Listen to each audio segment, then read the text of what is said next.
நடந்து முடிந்த தமிழக சட்டமன்ற தேர்தலில் புதிய வரவான தமிழக வெற்றிக் கழகம் மிகப்பெரிய வெற்றியை பதிவு செய்துள்ள நிலையில் பாரம்பரிய திராவிட கட்சிகளான திமுக மற்றும் அதிமுக தங்களின் வாக்கு வங்கியில் பெரும் சரிவை சந்தித்துள்ளன. ஒப்பீட்டளவில் அதிமுகவை விட திமுகவே அதிக இழப்பை சந்தித்துள்ளது. இந்த தேர்தலில் 108 இடங்களை கைப்பற்றியுள்ள தவேக சுமார் 34.92% வாக்குகளை பெற்று முதலிடம் பிடித்துள்ள சூழலில் திமுக 24.19% வாக்குகளையும் அதிமுக 21.21% வாக்குகளையும் பெற்றுள்ளன. கடந்த 2021 சட்டமன்ற தேர்தலில் திமுக சுமார் 37.7% வாக்குகளை பெற்றிருந்தது. ஆனால் தற்போது 24.19% வாக்குகளை மட்டுமே பெற்றுள்ளதன் மூலம் அக்கட்சி சுமார் 13.51% வாக்கு வங்கியை இழந்துள்ளது.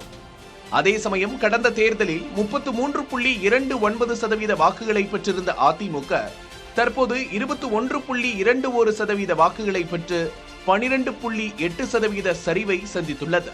ஆட்சியிலிருந்த திமுக சந்தித்த வீழ்ச்சியானது அதிமுகவின் வீழ்ச்சியை விட 1.43% அதிகமாகும். வாக்கு எண்ணிக்கை அடிப்படையில் திமுக 55 லட்சம் வாக்குகளையும் அதிமுக 49 லட்சம் வாக்குகளையும் இழந்துள்ளன. தவேகவின் வருகை திமுகவின் கோட்டைகளாக கருதப்பட்ட தொகுதிகளில் பெரும் தாக்கத்தை ஏற்படுத்தி இருப்பதே திமுகவின் இந்த அதிரடி வாக்கு சரிவுக்கு முதன்மை காரணமாக பார்க்கப்படுகிறது.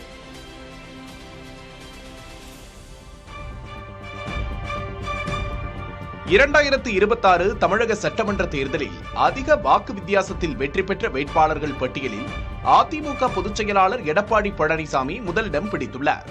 எடப்பாடி தொகுதியில் போட்டியிட்ட அவர் 98,110 வாக்குகள் வித்தியாசத்தில் இமாலய வெற்றி பெற்றுள்ளார். இப்பட்டியலில் அடுத்த 5 இடங்களை தமிழக வெற்றிக் கழக வேட்பாளர்கள் கைப்பற்றியுள்ளனர். குறிப்பாக சென்னை மற்றும் அதன் சுற்றுவட்டார பகுதிகளில் தவேக மிக அதிக வாக்கு வித்தியாசங்களை பதிவு செய்துள்ளது. சோழிங்கநல்லூர் தொகுதியில் 96,780 வாக்குகள் வித்தியாசத்தில் வெற்றி பெற்று தவேக வேட்பாளர் ECR சரவணன் 2ஆம் இடத்தையும், மாதவரத்தில் 94,985 வாக்குகள் வித்தியாசத்தில் வெற்றி பெற்று ML விஜயபிரபு 3ஆம் இடத்தையும் பிடித்துள்ளனர்.